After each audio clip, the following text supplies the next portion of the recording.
Thank you all for coming. And our speaker tonight is Sarah Jayne. She's an environmentalist, educator, and wildlife advocate who has gardened for over 45 years from California to the East Coast. Her book, Nature's Action Guide, How to Support Biodiversity and Your Local Ecosystem, which was published in 2024, is a companion to Doug Tallamy's Nature's Best Hope. She features 15 urgent actions to support biodiversity, and her work has been featured in the Joe Gardner Show, A Way to Garden podcast, Homegrown National Park, and the New York Times. It's pretty cool. So Sarah's going to discuss things we can all do to implement Doug Tallamy's guidelines for making our residential properties more welcoming to native insects, birds, and other wildlife by removing non-native and invasive plants, installing appropriate native plants, and other actions. So take it away, Sarah. Okay, well, thank you, Jill, and thank you everyone for being here. It's a real pleasure to be here discussing this really important topic. And probably like many of you, I've worked with plants my whole life. I planted the trees I grew on the Christmas tree farms where I worked, and I planted the crops I grew for the farmer's market. And wherever I lived, I planted what I thought were oases for wildlife. That is until I read Doug Tallamy's first book, Bringing Nature Home, and I learned that most of the plants I grew were introduced species, and worse yet, many were ecologically harmful plants.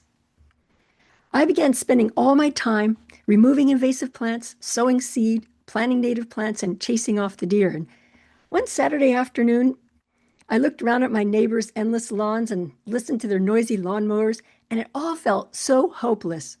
I knew that the Tallamys lived somewhere in southeastern Pennsylvania, which is where I live, just a mile away from the Maryland border, in fact. And I suddenly had an idea. Why don't we just move near the Tallamys? The next week, I was outside weeding Creeping Charlie out from underneath my persimmon tree, and I came across this scrap of paper. It was the corner of an envelope with a return address label on it that read, The Tallamy Family. It turned out that the Tallamys lived just 2 properties over. Now, there was no way I could just walk down their driveway and introduce myself. I come from a fruit-growing background, and a list of fruit species that I used to grow reads like a list of perpetrators from an invasive plant crime novel, and clearly I could not introduce myself to the Tallamys until I had removed all these invasive plants that I had planted.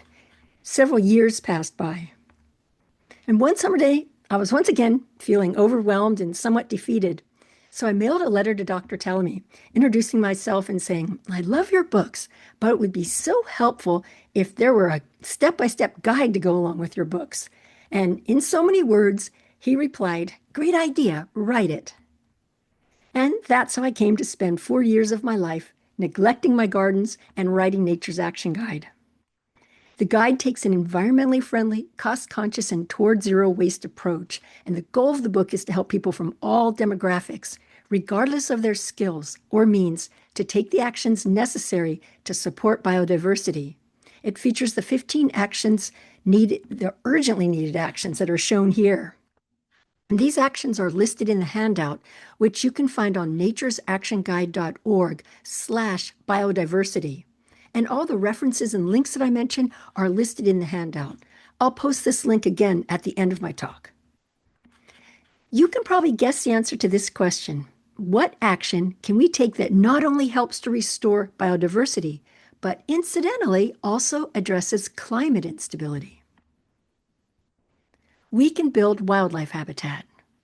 It's not often that good news and climate instability appear in the same sentence, but I think it's really good news that it turns out that our efforts to support biodiversity also help with mitigation and adaptation to climate instability.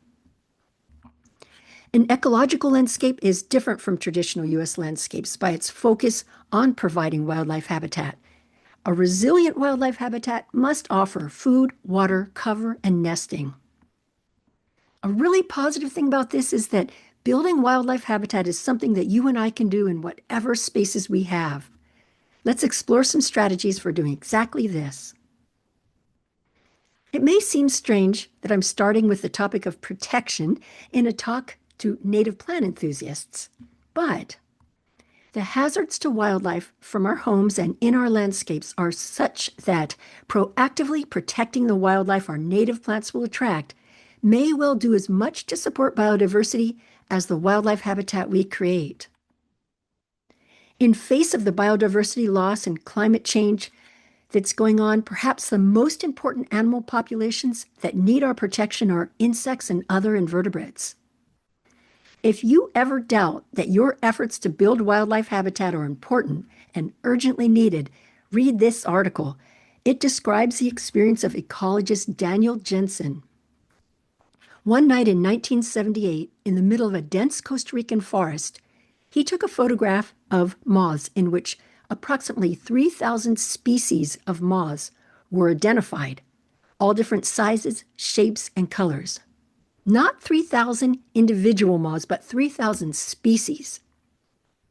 Now he hangs a sheet in the same setting, but just a few moths flutter to the light. Most sobering of all, this observation took place in a pristine landscape, largely uninhabited by humans.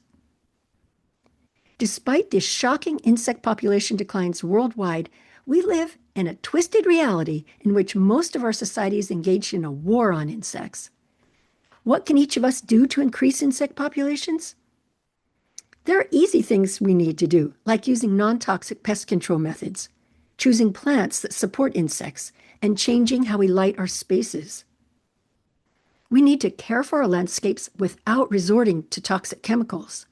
For example, neonicotinoids, neonics for short, are a group of systemic insecticides that work by moving through a plant's entire system, including the pollen. They're intended to kill an insect, and they do that really well. Fortunately, most native plant suppliers have moved away from neonics, giving us yet another big incentive to choose native plants. Unfortunately, neonics are still widely used in the production of annuals, mums, hanging baskets, poinsettias, and foliage woodies against leaf miners, and in turf and agricultural crops. To cover all the various pesticides and fertilizers when purchasing plants, be sure to ask for the USDA certified organic plants and seed. Since it can cost over $2,000 to become certified, a small native plant nursery may not, or most likely will not, be certified. But if you ask them, they'll surely tell you if they are propagating things organically. And your voice will add to the growing demand for toxic-free and pesticide-free native plants. When nursery industry professionals were asked what factors most influenced their decision to carry native species, customer demand was the top factor. So our voices do matter. Pesticides really aren't needed for residential DIY wildlife habitat. For alternative pest management methods, check out beyondpesticides.org. At home and in our communities, we have lots of opportunities to encourage and protect insects and other nocturnal wildlife. The rich ecology of nocturnal wildlife depends on darkness. Artificial light at night even negatively impacts plants, affecting their growth, flowering, dormancy, and plant-insect interactions, such as pollination. Moths are fatally attracted to artificial light at night.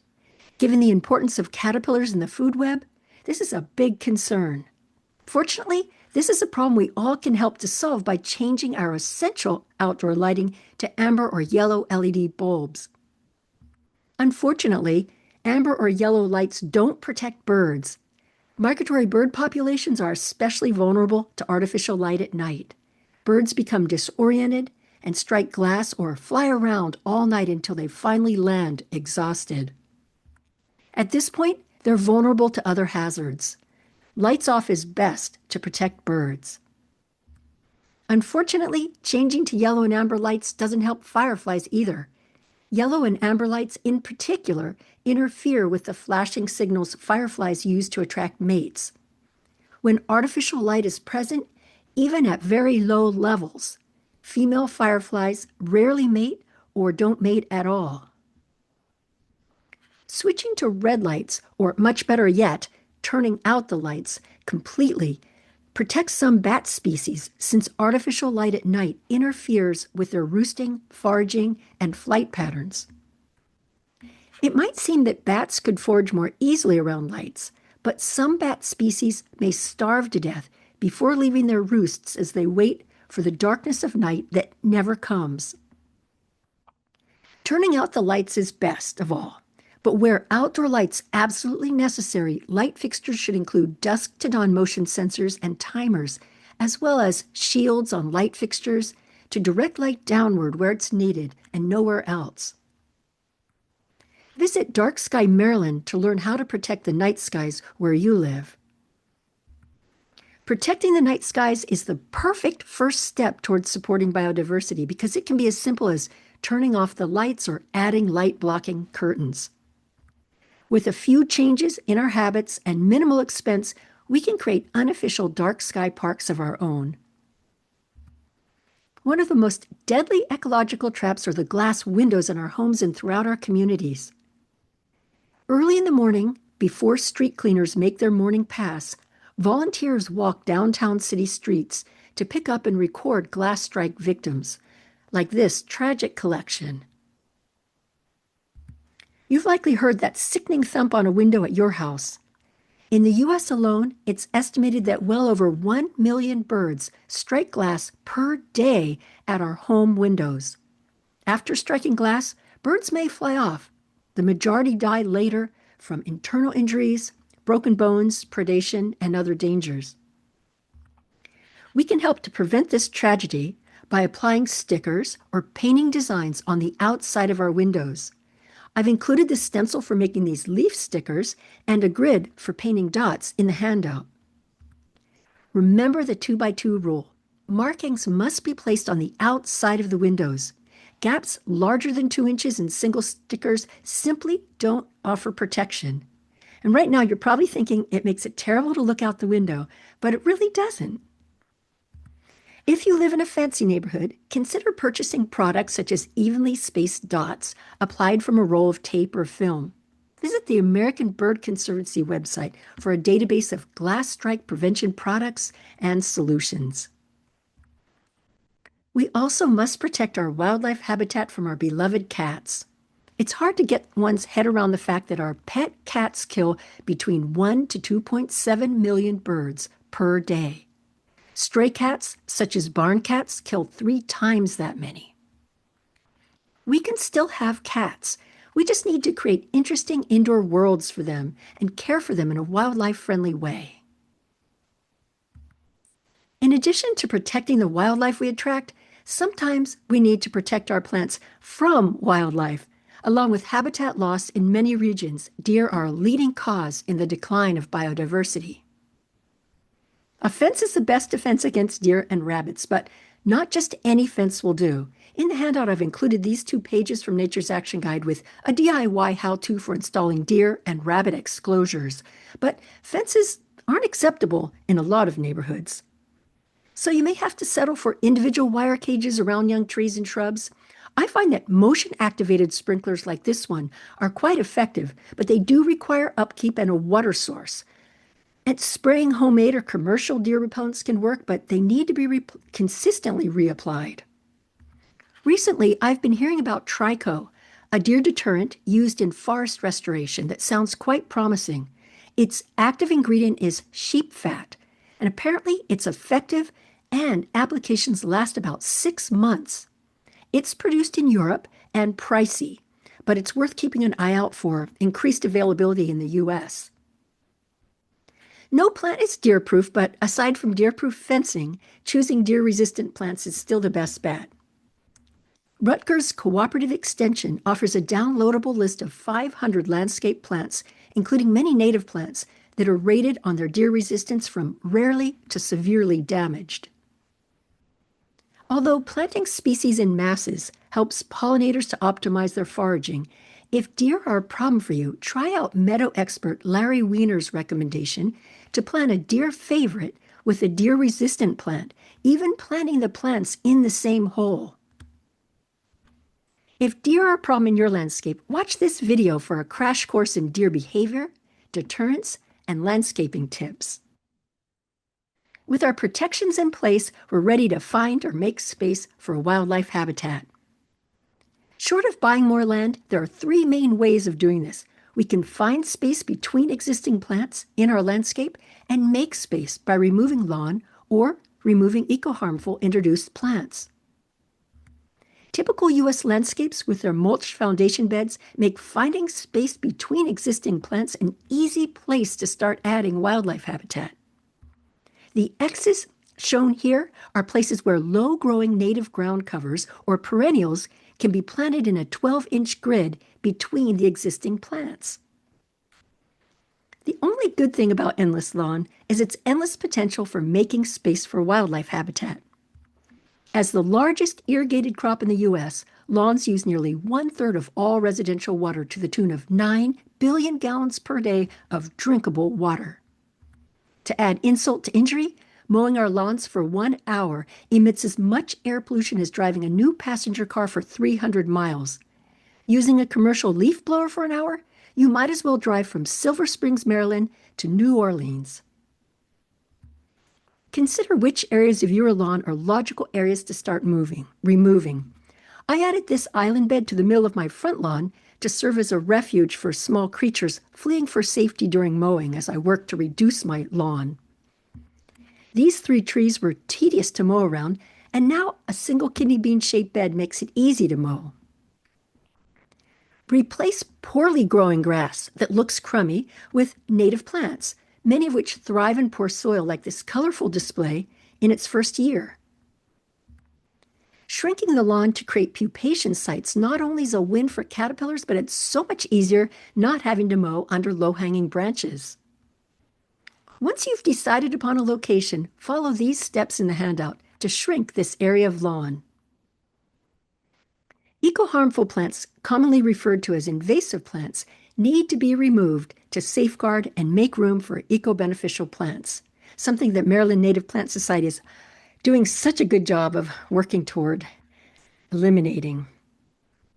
The term invasive can be problematic because it oversimplifies complex ecological relationships and it reinforces aggressive language. For these reasons, I've begun interchangeably referring to invasive plants as eco-harmful plants whenever possible. These plants are not inherently bad. In fact, they likely play a beneficial role in an ecosystem somewhere else in the world. Lanceleaf coreopsis, a valuable deer-resistant pollinator plant native in many U.S. counties, is one of Japan's most harmful species. If you have stiltgrass in your yard, then you likely have first-hand experience with a difficult non-native plant. On the left is my front garden bed in the summer of 2023. There were a couple of stiltgrass plants which I promptly removed. Otherwise, the bed was pretty clean, except for the pre-existing seed bank. In the summer of 2024, due to a serious injury, I couldn't get out in the garden, and this is the same area run over with stiltgrass.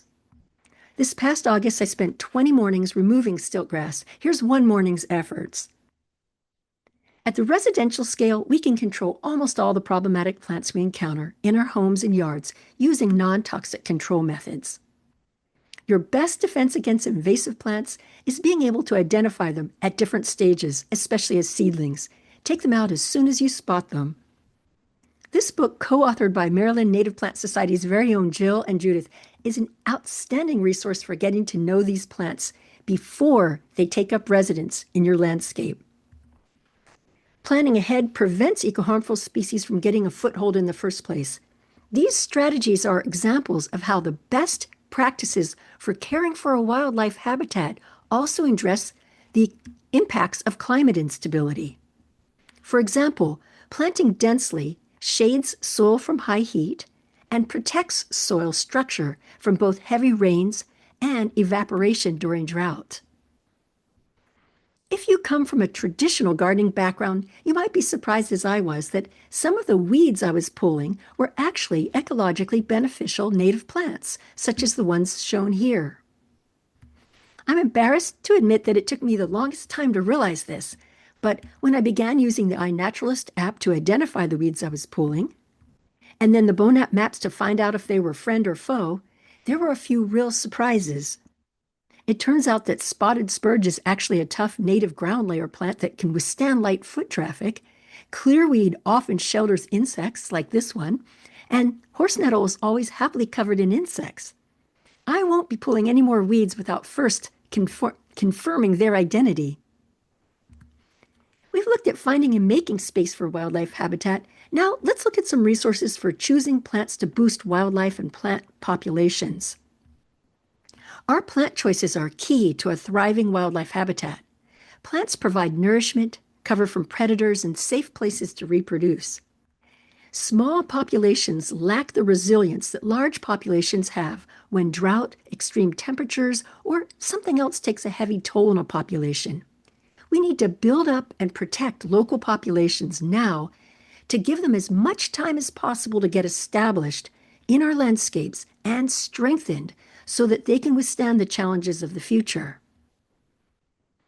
I know I'm preaching to the choir here, but please bear with me as I very briefly answer the question, why native plants, just in case there's anyone here who's brand new to native plants.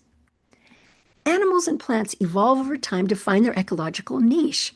Some plant species are generalists and can survive in a variety of conditions, in contrast to specialists that require precise growing conditions. For example, the generalist black cherry is a fast-growing tree with a wide distribution from the East Coast to Arizona, in contrast to the pitcher plant that requires a boggy, acidic soil, full sun, and high humidity, significantly limiting its distribution. When it comes to insects, generalists are those with a wide variety of food options or other adaptations, while specialists are uniquely adapted to one or just a few options. Insect specialization is why the vast majority of introduced plants, although really beautiful in our landscapes, fail to support the full range of diversity of our local wildlife. If it weren't for specialization, we wouldn't have to spend so much time removing invasive plants, and we all could continue to plant the thousands of stunningly gorgeous introduced plants. But specialization does occur in nature. For example, although some caterpillars are generalists because they can feed on many different plant species, the majority are specialists. If the host plants for specialists aren't present, the specialists won't be present either, and that's why we need to choose native plants. For many birds, including most songbirds, caterpillars are the top item on the baby food menu. As we've learned from Doug Tallamy's work, this makes the number of Lepidoptera caterpillar species that feed on a plant an ideal metric for identifying keystone plants. Some caterpillars specialize on plants that are not keystone species. The monarch caterpillar, with its dependence on milkweed, makes milkweed a perfect example of a host plant that isn't a keystone plant, but that critically needs to be planted if we're to save the monarch species from going extinct. To have caterpillars, we need to choose plants that butterflies and moths have co-evolved with. And here are some tools for doing exactly that. Pollinator Partnership offers this handy guide to caterpillar host plants specific to this region. This free guide features 5 caterpillar host plant relationships with a photo of the host plant at the top of each column, the caterpillar in the middle, and the adult Lepidoptera at the bottom. To dig in deeper, the National Wildlife Federation Native Plant Finder, a resource that Doug helped to create, is a very helpful tool for identifying more host plants for caterpillars. It's super easy to use. Click Set Location and enter your zip code. Click Find Native Plants to view the top keystone plants for your region. Learning which plants are keystone plants makes planning for specialist caterpillars a lot easier. In this area, oak is the top keystone genus, hosting 500 moth and butterfly species. I've just been alerted to a data glitch for some Maryland zip codes, such as 21048 in northwestern Maryland, and perhaps some other areas. If the top trees and shrubs for your zip code are not oak, prunus species, and willow, then you should suspect that your data may be incorrect. To get around this glitch, Doug suggests using the zip code 17340 for Littlestown, PA, and this will give you an accurate list of keystone plants for these zip codes. You can also find out the specific host plants for a specific butterfly or moth that you'd like to attract. Here's the easiest way to do this. Let's say you'd like to attract Luna moths. Just type in Luna moth in the search bar. The caterpillar of the Luna moth is considered a generalist, with 25 possible host plant genera for its caterpillars, including oak, cherry, and willow. An interesting aside is that the adult Luna moth doesn't eat. They don't even have any mouth parts or digestive organs, and they only live for about a week to reproduce. And now, just when we think we're starting to get a handle on specialization, it turns out that although a species may be considered a generalist, regional populations may specialize on a more limited number of host plant species.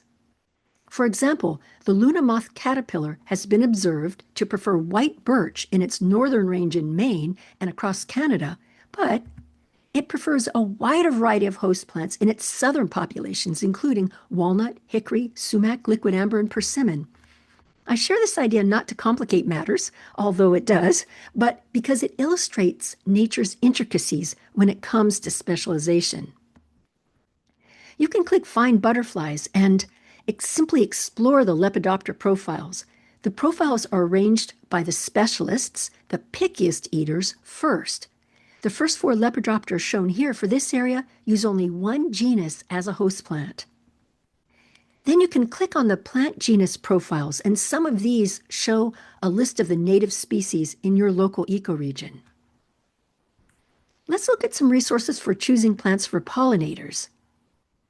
From bats to bees to birds and moths, Pollinator Partnership offers some handy planting guides for selecting plants for pollinators.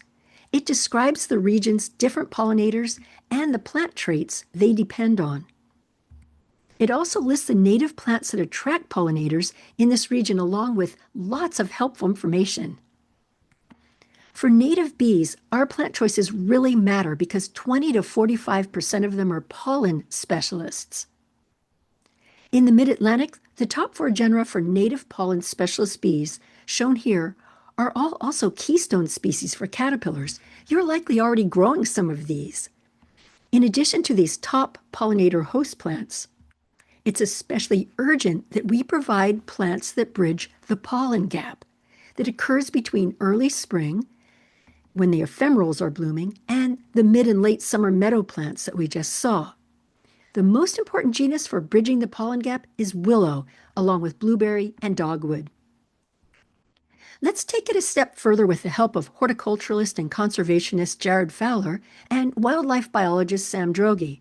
They provide us with comprehensive lists of U.S. native pollen specialist bee species and the plant genera they specialize on. You can find the nectar and pollen gathering time and pollen host plant genera for each native bee species. This gives us information that can help us choose the plants that rare native pollen specialist bees need to survive. Scroll down on this webpage for a list of 60 underpropagated plants that are critical for vulnerable native pollen specialist bee populations. If you're an experienced gardener, you might want to be part of the urgently needed effort to propagate these plants. In the handout, I've included a link to this list of the 60 underpropagated plants that I created. It's an interactive Google spreadsheet that we can all contribute to when we find sources for these plants. You might even have some of these plants volunteering in your garden, such as clasping Venus's looking glass.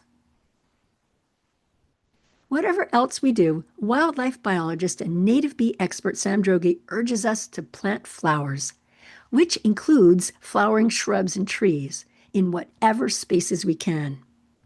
He explains that it takes just 5 flowers to raise one baby bee.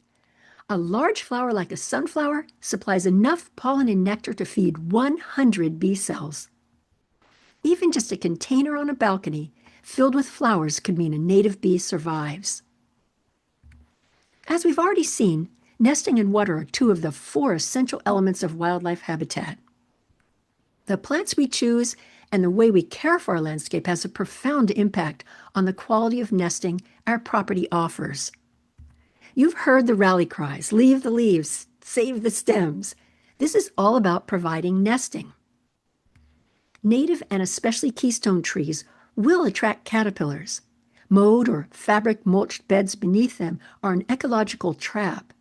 Caterpillars drop down from the tree to pupate, but either get mowed over or can't burrow into the soil. By leaving the leaves and filling the spaces beneath shrubs and trees with plants, we support moths and butterflies and other insects by creating caterpillar pupation sites or soft landings. For more about soft landings, visit pollinator expert Heather Holmes' website. We think that we can rake up the leaves and remove any pupae before shredding or bagging the leaves, but nature skillfully camouflages them. Have you noticed the 5 Luna moth pupae I've added to this photo? I can barely see them, and I put them there. There's a popular myth that several days of 50-degree temperature means we can clean up the leaves and cut off the stems, but really, there's no good time to remove them because insects hatch or emerge from their nests at all different times. Here are the Luna moth pupae, and they're still here. Most beds look tidy enough with a 2 to 3 inch layer of leaves left in place until they decompose. Dense plantings will help keep the leaves in place, but if your neighborhood doesn't permit this, or if the leaves blow around, gather them and place them out of view, piled no deeper than 6 inches. Low wire fencing can help keep them in place.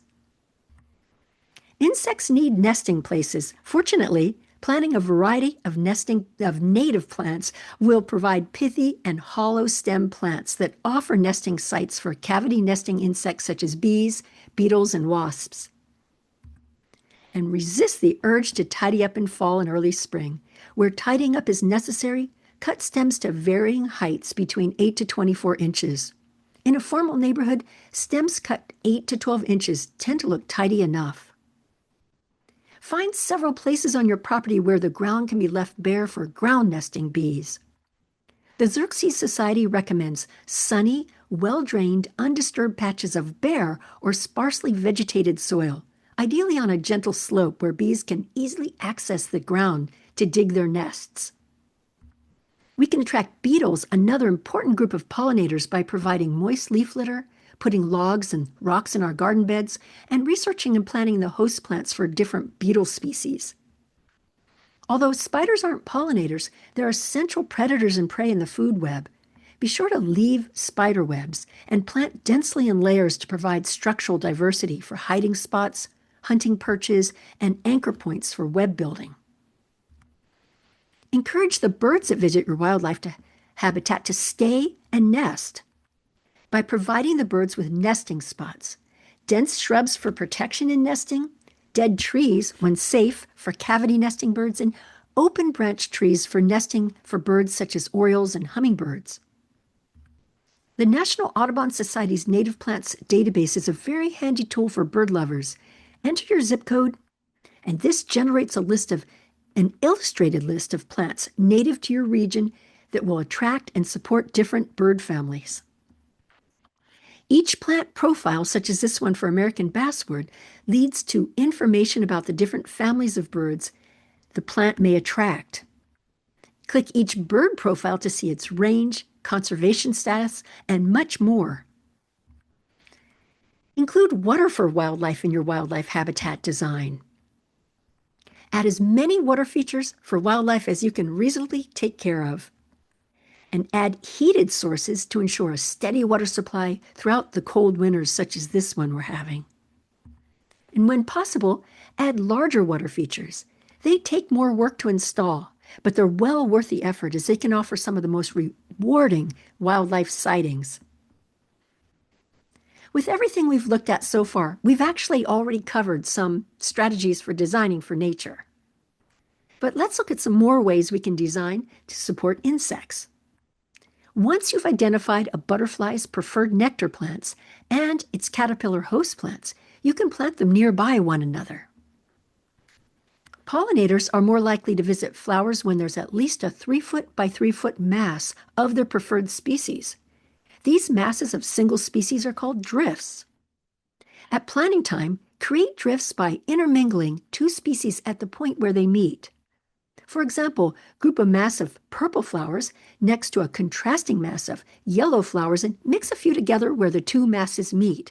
These drifts of plants will help pollinators forage more efficiently, and drifts also help make a landscape visually appealing to people. Earlier, we looked at planting to bridge the pollen gap. For some insects, their active nectar and pollen gathering stage lasts just a couple of weeks. The flowers they specialize on need to be in bloom for these insects to survive. The Pollinator Partnership provides a handy native pollinator garden recipe cards. These plants are a good starting point for ensuring a sequence of blooms that appeal to both pollinators and people.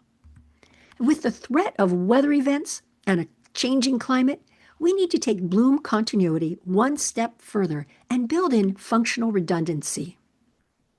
This is just a fancy way of saying we need to plant multiple species that bloom at the same time, ideally aiming for 3 blooming species at any given time during the growing season, such as these 3 spring bloomers. This way, even if some species fail to bloom or bloom earlier than usual, a sequence of blooms still happens. Strategically place plants to help optimize insects' foraging efficiency. For example, the small carpenter bee forages a mere 22 to 78 yards. So, planting masses of their favorites, such as asters, allows these tiny bees to forage efficiently within their limited range. Using an average foraging distance of 820 yards, the Pollinator Pathway Program strives to connect properties into a continuous pathway, richly planted with the plants and nectar plants and pollen plants that the pollinators need. Their website offers a wealth of pollinator resources. Where possible, connect the plantings on your own property. Here in my front yard are 3 young oaks. Over time, the understory plants will eventually fill in and connect the beds. Optimize your neighbor's plantings by situating your plantings nearby theirs. This begins to create habitat corridors, allowing animals to freely roam and reproduce with other subpopulations. Traditional gardening often focuses on perennials, yet trees and shrubs, although often overlooked, require far less care than perennial plantings or lawn. They can fill a space, making them an ideal choice if you're really busy or not inclined toward gardening. Trees and shrubs support high numbers of caterpillars, and they're extremely valuable sources of pollen and nectar. Plus, some bloom in early spring when not a lot else is blooming. We've figured out where we can add plants, and we've looked at some resources for choosing plants. We can use the plants already growing on our property to guide our plant placement. Think of a plant that's growing well for you.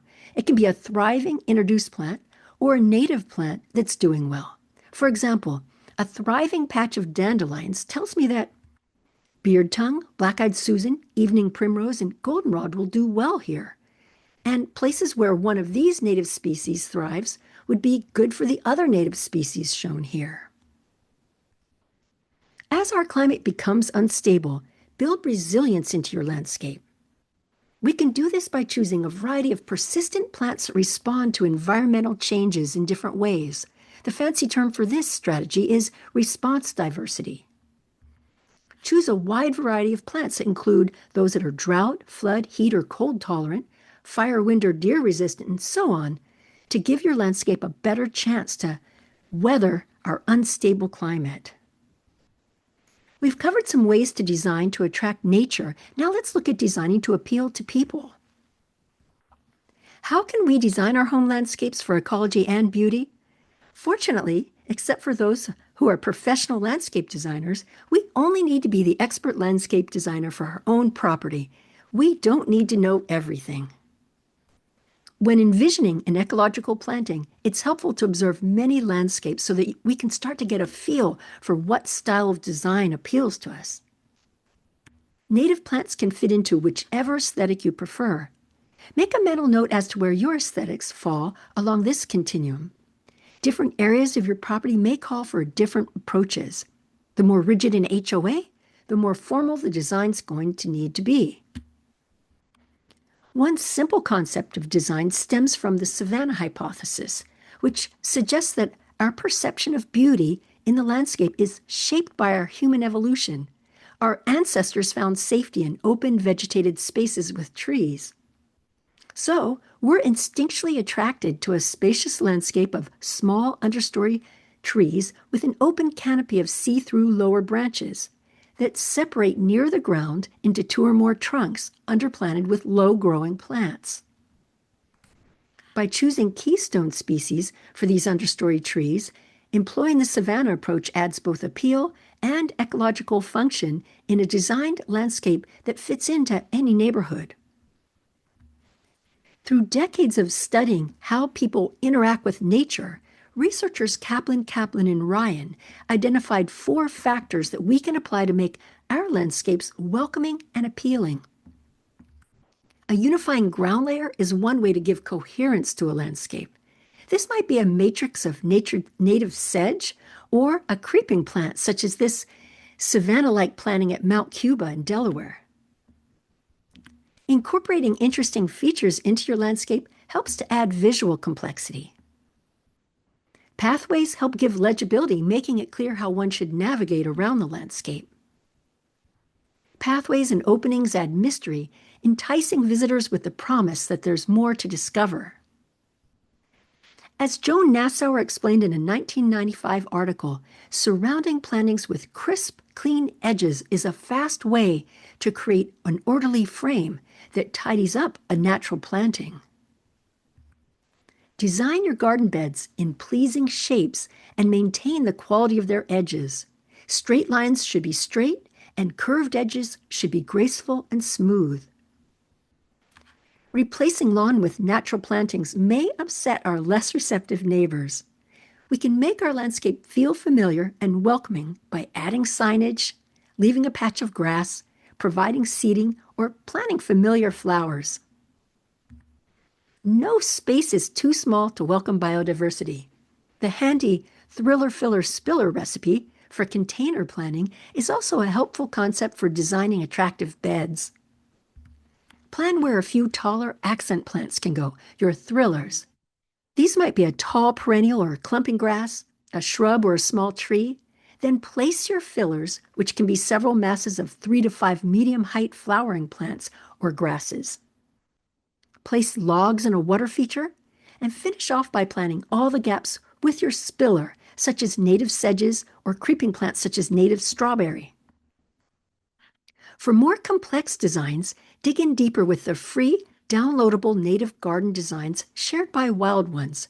These are a super helpful resource that will help you incorporate professional design into your personal plantings.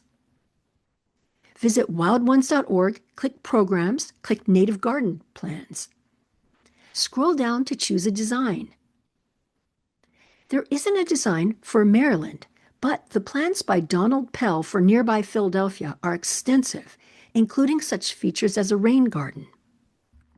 And the Washington, D.C. plans by Larry Weiner include plant mixes for a meadow and a woodland understory, among other things. All of the plans include illustrated profiles of each plant. You can spend hours reading the tips and checking out the suggested plants on this plan, on both of these plants, and on plans from other cities as well. There's another important aspect of designing for people: accessibility. As we age, walking or getting up and down may become difficult or impossible. Consider proactively incorporating universal design. Universal design is a fascinating topic that unfortunately is beyond the scope of this talk, but the American Society of Landscape Architects explains the elements of universal design and how to incorporate them in a garden by including features such as wide level paths and frequent flexible seating, and many other features that you can include. These principles can be applied to residential landscapes as well to help prepare our landscapes for gardening into our later years. My 95-year-old mother tends this native plant garden in Southern California. The garden, in its own way, goes a long way toward sustaining her. Here are 3 books I particularly like about modifying gardens for people with mobility impairments and older adults. Now that we have a good idea of how to choose plant species to plant and the importance of including pupation and nesting sites, we need to procure lots of plants and get them in the ground. If you have the space, wildlife needs all the layers of the landscape. Filling all the layers requires that we plant generously from ground to sky, but plants are expensive. Fortunately, many native plants are easy to grow from seed, as easy as baking brownies. This allows you to save your plant budget for the hard-to-propagate plants. For $4 for a packet of seeds, several dollars for seeding mix, and some elbow grease, you can easily end up with lots of plants, more plants than you even have time to plant. Other propagation methods, such as growing plants from cuttings, division, and live staking, are also super economical. This is the perfect time of year through the end of March for live staking. Live stakes are ideal for stabilizing an eroding bank or transitioning out of a large area of lawn. Just cut dormant branches about 2 to 3 feet long of dogwood, willow, or any of the other plants shown here. Choose branches that are 1/2 inch to 2 inches in diameter. The top cut should be cut flat, and the bottom, thicker end should be cut at a 45-degree angle. Then poke that angled edge in about 2/3 deep. Keep this watered until established, and you should have the start of a shrub by midsummer. But do keep in mind that whenever possible, growing plants from seed is the better choice to preserve genetic diversity. Speaking of genetic diversity, a common question is, are cultivars okay to use in a natural landscape? Although some cultivars have good features such as Phlox paniculata Jayne, a selection from the wild that attracts more pollinators than straight species, most cultivars are propagated asexually, for example by tissue culture, resulting in genetically identical clones. In contrast, planting straight species from seed results in genetically unique plants. The lack of genetic diversity in a clonal population of plants fails to provide resilience for a changing environment, potentially threatening a species' survival. Changes in flower anatomy in cultivars may make nectar and pollen inaccessible to insects, as is the case for these poofy-headed double cone flowers. Some flowers have ultraviolet nectar guides. We can't see them, but insects can. These patterns act like a map, guiding insects to the nectar and pollen. These maps may be scrambled or absent in cultivars. Another problem is that cultivars may cross-pollinate with wild populations of the straight species and contaminate the genetic pool of the wild population. This happens with rose mallow. The red foliage bred into cultivars is now showing up in rose mallow populations in the wild. Studies show that red foliage is significantly inferior as a caterpillar host plant. In some cases, cultivars are your only choice. Some cultivars, such as those of the American chestnut, offer resistance to diseases that threaten straight species populations, and cultivars with their compact growth, for example, can play a role in building acceptance for a more natural look. It's just that when it comes to supporting genetic diversity for a resilient landscape filled with wildlife, it's best to stick with straight species grown from seed whenever possible. In the handout, I've included these 3 pages from Nature's Action Guide with tips for procuring plants on a tight budget to make it easier to plant generously. I've also included these 2 pages in the handout to show how to make these upcycled pots for growing plugs and these long-lasting plant labels to help us move toward zero waste. I highly recommend this video to learn more about growing specific species of native plants of the Mid-Atlantic region from seed. With our landscape designed to please our plants in place, all that's left now is to care for our property in a wildlife-friendly way that adds to its appeal. In addition to design, how we care for our landscape determines how people will respond to it. Cues to care, another concept introduced by Joan Nassauer, are visible actions that can help our landscapes gain acceptance wherever we live. A tidy mailbox area and a welcoming entrance help build acceptance, as does a clean and tidy exterior. Reducing lawn, if you have any lawn, is an important action to support biodiversity. But keeping a small patch of mowed lawn can signal to your neighbors that you're actively maintaining your landscape, allowing you to plant a more natural landscape. Keeping sidewalks tidy and clear is an important cue to care. But it's not always possible. This is in the summertime, this yellow jacket nest was victimized me several times. With some thought toward design and regular upkeep, our own landscapes filled with birds and butterflies can inspire others to embrace a more natural look. But sometimes, even a slightly more natural look can run against a restrictive HOA. If that's the case where you live, become informed, get to know the exact HOA policies, be intentional about your designs. Learn more about how to work with an HOA by visiting Homegrown National Park. They provide steps for proactively building positive relationships with HOAs. If you receive a citation, check out the detailed guidelines offered by Wild Ones. They host an informative video, What to Do When the Weed Police Knock on Your Door. Staying calm, persistent, and positive helps bring about an agreeable outcome. Finally, take the time to enjoy your wildlife landscape. Your presence in the garden is one of the best ways to encourage neighborhood acceptance, and your shadow is the best guarantee that your wildlife habitat will both thrive and be beautiful. Sharing our wildlife habitat experiences and skills with others is one of the best ways to expand wildlife habitat. If you're fortunate to have the opportunity to share your wildlife habitat with children, giving children experiences with nature builds lasting connections, often leading to a lifetime of caring about the natural world. In the handout, I've listed these 3 books that are filled with ideas for instilling a love of nature in children. Nature Play at Home is filled with ideas about designing outdoor spaces to engage children with nature. Emotional connections with the wildlife around us can motivate us to persist in taking the actions that matter. So was the case with P22, a beloved puma living in Southern California. P22 defied the odds by traveling from his birthplace through populated areas and crossing 2 10-lane freeways to make his home in Griffith Park, where he lived most of his life in just the 9 square miles of the park. First spotted in 2012, P22 rose to fame, becoming the poster puma for a wildlife crossing over the 101 freeway. Tragically, in late 2022, after being hit by a car, he was euthanized. The public sentiment around P22's life and death was instrumental in generating $87 million in donations for the Wallace Annenberg Wildlife Crossing, currently under construction and expected to be completed by fall of 2026. P22 gave people a connection to nature, stirring them to caring action.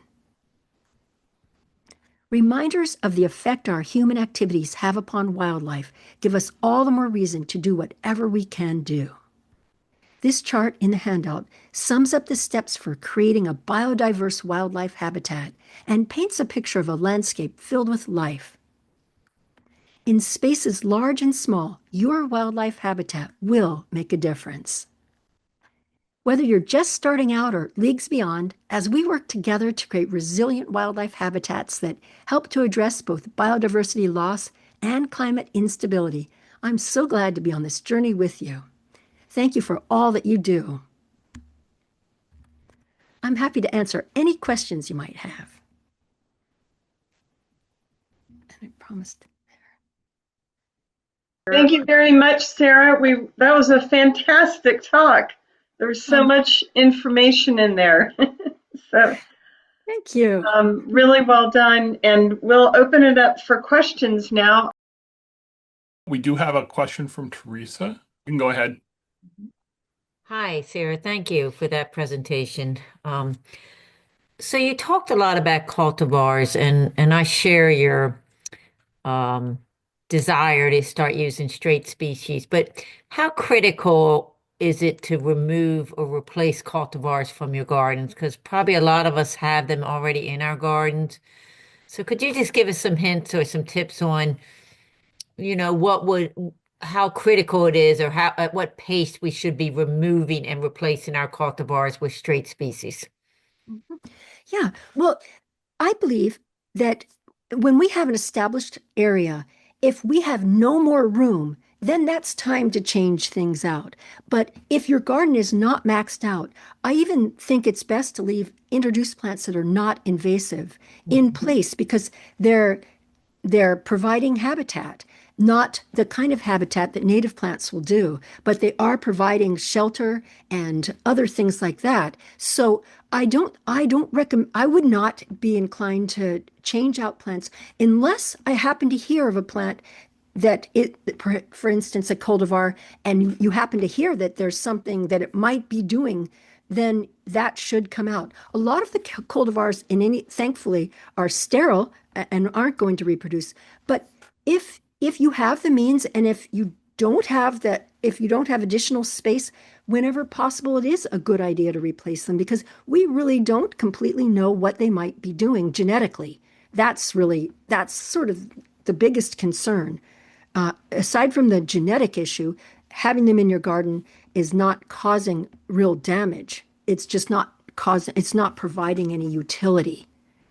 Okay. So yeah, yeah, Thank that's a you. good, yeah, I like that you're thinking along the nuanced lines of that because yeah, it's a continuum of concern to be sure. Hmm. We do have a question from Laura in the chat. Does it make sense to introduce plants native to the Piedmont region into a wooded area where they are not growing? Yes. Yes, if that is a plant that is native to that community, I'm not sure I completely understood the question, but if you're referring to a plant that is native to the Piedmont that is not in a woods, definitely. A problem you might likely have is the deer presence, which is causing such a loss of biodiversity in our woodlands. That's really the biggest crisis there. But yes, if I didn't understand that question, please ask it again. Pam, you want to go ahead? Sure. Hi. Thanks for that wonderful presentation. Oh, I wanted to ask, I live in Baltimore with a very tiny row house backyard. yes. And what I'm curious about is when there are butterfly or moth species that are endangered, can it help to even have like a small number of masses of the particular flowers that they need for those very specialists? Or is that not really realistic because it's not connected to a larger expanse of those resources for the, besides my yard? Did that make Yeah, sense? yeah. Well, what's perfect, the really great thing is that some of those very rare bees that were on Jared Fowler's list of, because the first list I showed were actually the bee species and then the plants they use. And then the second list further down the page are the underpropagated plants. So if you look at that bee species list, you can see the status of the bee, such as it's rare, and then you can go over to the final column and it shows the plants that it use. And some of those are the keystone plants. So some of the rare bees specialize on plants that are not rare. And then there are some rare bees that specialize on rare plants. And those in a small town row house or townhouse setting, I wouldn't choose those native ones. I would choose the ones that are keystone plants that are going to serve caterpillars, they're going to serve bees, and maybe they'll serve a rare bee. That's the maybe part of it. We just don't know. But So yes, lean towards the keystones. yes. Well, I would suggest looking at that Jared Fowler's list, and I've listed the link to that in the handout. I would look at that page. It's host plants of the Eastern U.S. is how you could search online for that. And that page shows the bee's rare status. So I would look down and then look in the last column and then choose the plants, sort of cross-reference those with the National Wildlife Federation top keystone plants, which goldenrod is the top keystone forb typically in many U.S. regions. So then if you see one in the last column that's a rare bee and it happens to feed on goldenrod, and I'm just Yeah. pulling that out of the hat, then goldenrod would be the thing to plant, since there's sunny ones and shady ones. And yeah, and how fabulous that you're using every space that you can possibly fill. You just don't know that yours might be the one. Um, I found a caterpillar that I couldn't identify, so I sent Doug a photo of it, and he could not identify it either, so he sent it off to David Wagner, and David Wagner said it's a species he had never seen before. So you just never know when you might be supporting a species that that otherwise won't survive. So good. I'm so glad that you're still planting. Thank you. And where will we receive the your handout, did you say? Ah, yes. So can you see on the screen now? Go to that. Yes. Yep. Okay, Go, got it. yep. It Thank has you. about 20 pages, and if there's anything on there is there anything on there that isn't in there? That doesn't make any sense. If there's something that you would like that I mentioned that is not on there because I missed putting it on there, then just send me an email. My email is just sarah@naturesactionguide.org, and I'm happy to answer any questions or concerns you might have that I don't cover tonight. Thanks so much. You're welcome. Jeff, if you want to go ahead and unmute. Thank you for the talk. I work at a university in Pennsylvania, and I'm trying to get my workmates, I'm on the grounds crew, to accept this idea of leave the leaves and try more natural plantings, but it's just a hard sell. It seems like neatness is the key, and it's what is that homeowners association mentality? We have so much turf. Oh, what can I say to my mates? Well, it would be less work for them. And if you're able to corral the leaves and put them, say, in your foundation plantings instead of mulch, or perhaps, and I should say, perhaps start in hidden areas so that they could get used to that. And if you could continue to just say how important it is. And you could even say to them, if they have children or grandchildren, if their grandchildren want to have butterflies and birds, then this is what we need to do. It is not a choice we have anymore. It truly isn't. So that to me is a very compelling reason that might get to their hearts. But and then also just modeling it. The cuts, if you demonstrate to them how a shrub pruned back to 18 to 24 inches or stems of a perennial such as Joe Pyeweed or something, it really doesn't look any different than a shrub that's gone dormant for the winter. That might be another thing that you could demonstrate by your actions why it really doesn't look bad.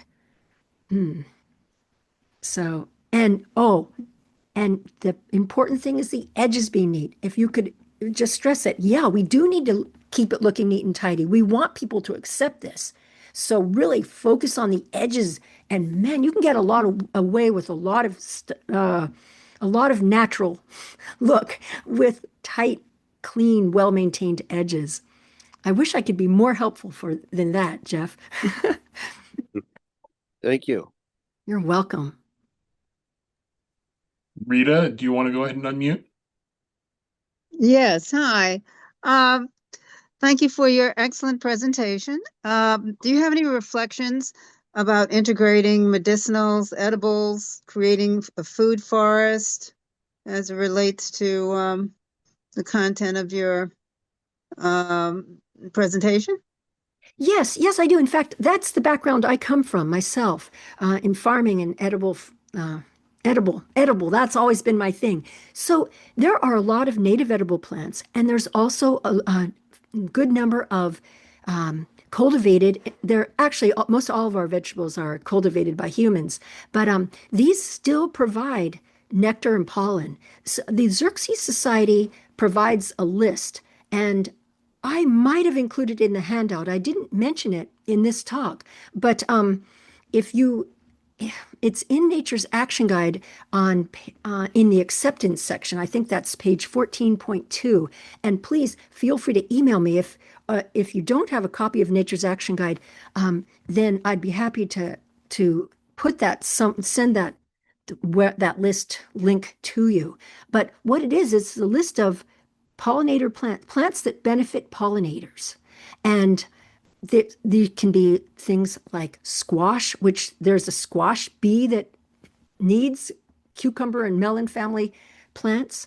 And what I do is I include the vegetables and the fruits all mixed in, and so that it's somewhat seamless, in addition to a section that I dedicate to vegetables just for the ease of having the vegetables in one place to protected from deer.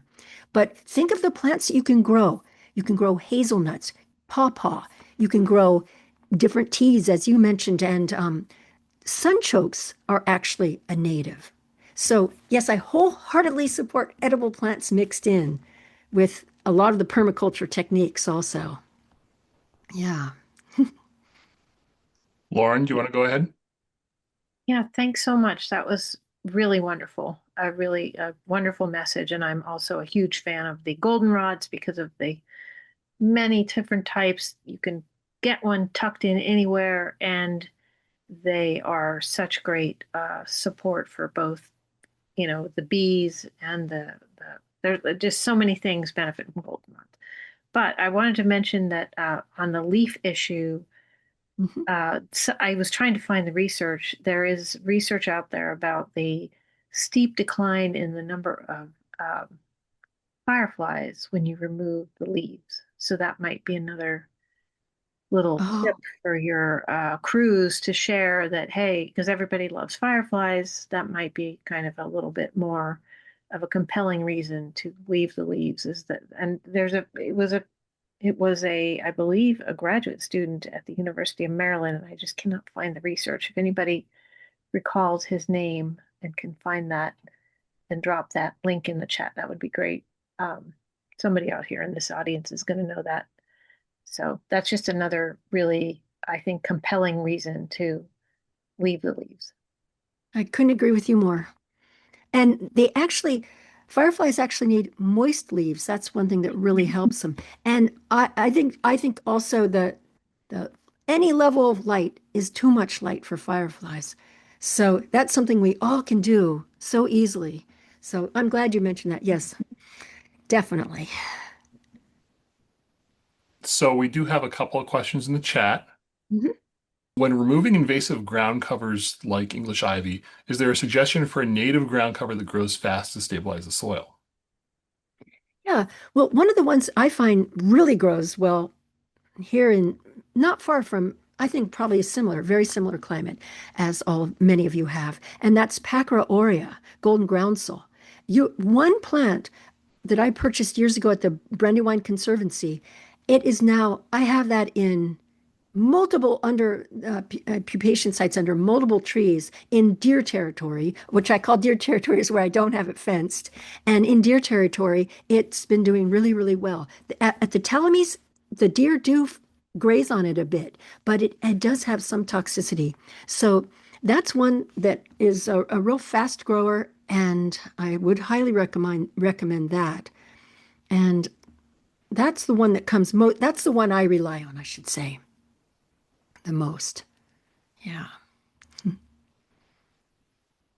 HM in the chat, I'm not entirely sure if I can capture the essence of this question, but they're asking about the issue of leaves that may serve as hosts for plant pathogens. I'm going to interpret that as a concern that by leaving the leaves, it might cause diseases. I have not seen research to that effect. That doesn't mean it's not a problem, but I can't address that without. I would need to do further research about that. I haven't had any sort of issues with that, but and I haven't had trees that have had any fungal diseases, but I am really careful. There's the disease that echinacea get, and I don't recall its name right now, but it's where it sends up little mini flowers, stalks. So like it gets the flower head and then all these little flower heads that look like a little bouquet of flowers. And that one, I remove the entire plant and it goes away. I don't compost it or anything like that. So if you do have a diseased plant, I would not include those. I wouldn't leave that leaf litter. To me, that's not worth it. But I don't have research to cite more details on that.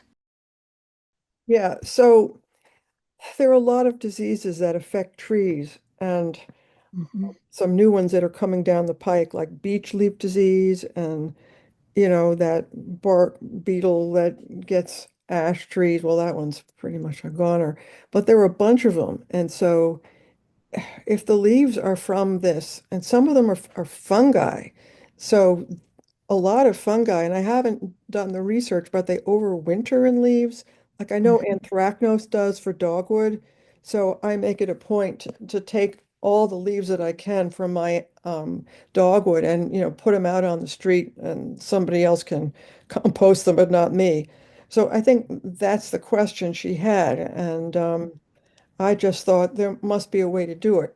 But I guess you'd have to study every pathogen to figure out how it reproduced and what the consequences might be for your trees or, let's say, rosaceae or whatever the plant happened to be. Yeah, I think so. And that's an area, um, once I get some spare time, I'm going to put that on my list of things to study because I think that's a really valid concern. I have that concern when I accept wood chips from Mm. different sources.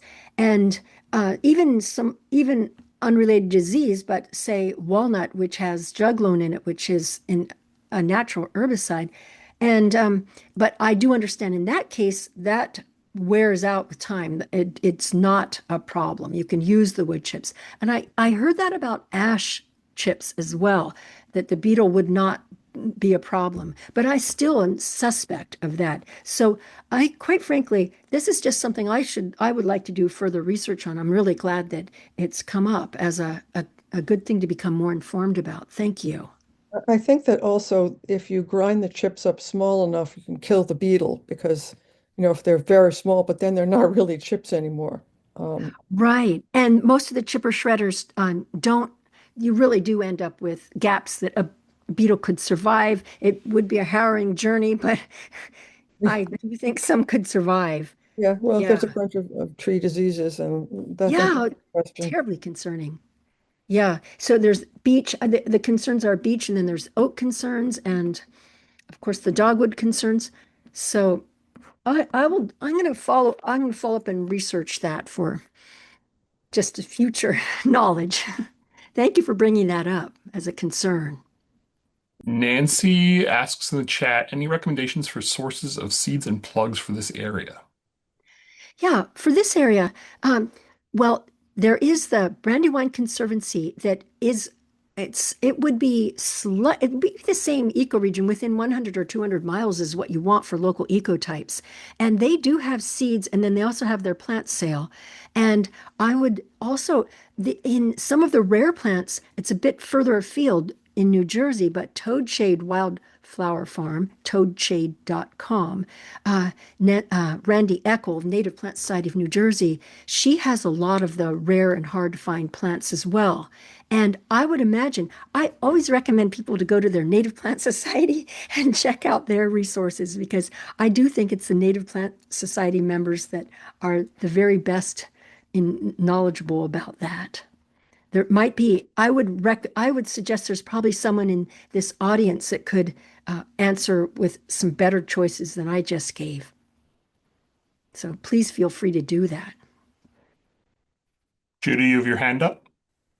Yes, on that note, um, we have here in Maryland a list of certified native nurseries. They've been certified by the state as part of the Maryland Native Plants Program. And in fact, it would be great if you could contact nurseries that you know and encourage them to submit an application to be certified. The list is available both through the Maryland Extension and through the Maryland Department of Ag. And you can become certified at different levels, and it doesn't cost anything, and you get free marketing.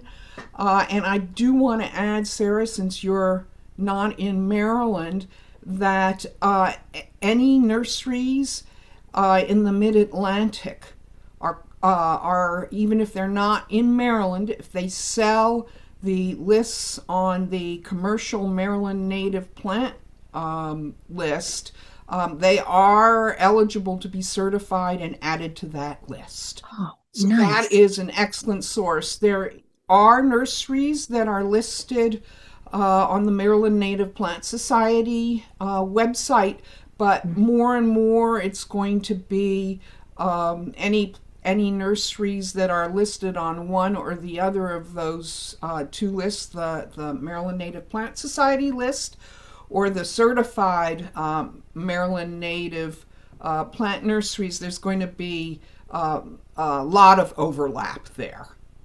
And how do people find the certified native plant list again?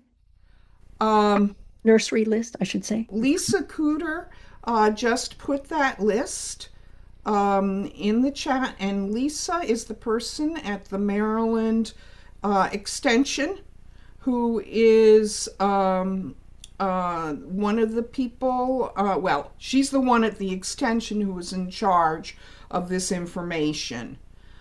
So on a different note, and I really do want to encourage both people to look at that Maryland commercial list of native plants. It's native plants native to Maryland and sold by a nursery, by nurseries in the Mid-Atlantic. So that's an excellent list. And also, again, the list of the nurseries. So two separate lists. Okay. And maybe, Lisa, you might want to speak up and describe those a little bit more. Just a side comment, you mentioned sunchokes, which I think are absolutely delicious, but they are actually not native to the Mid-Atlantic. Oh, the Helianthus too. Oh, I on Bone Up, I thought I saw them on there, so I must have. Well, they have invented? spread into natural areas in the Mid-Atlantic, and in fact, they're problematic because they're not native and they are spreading in natural areas. Oh, I'm glad to have that clarification because I was surprised when whatever source I used to say they were native. I was quite surprised by that. So I'm glad to have that corrected because obviously I don't want to have anything incorrect. So that's helpful. Thank you. I'm sad to hear that. And yes, they are super, super aggressive. Yes. So, But so they are delicious, absolutely delicious. A little bit of a pain to prepare if you're cooking them, but yes. they're wonderful. Yeah. And the other thing I noted, it was mentioned a number of times, and you may have said this, but echinacea, the echinacea are not native here either. Right, they're inventive. I didn't go into the Bonap maps tonight, but yeah, they're a perfect example of an inventive plant. And we all think we plant them as though they're native, like the oak leaf hydrangea, but they aren't. Yeah. And they're not necessarily, harmful or bad plants. It's just if you're trying to just have natives, they don't qualify. So True. all right, thank you. Yeah. Yeah. Thank you for those comments. Very helpful. Lauren, you want to go ahead? Yeah, thanks. I'm just going to jump on with a few things. So I added also our Plant Society does have a list of nurseries with what's kind of cool about our list is that it is a searchable map.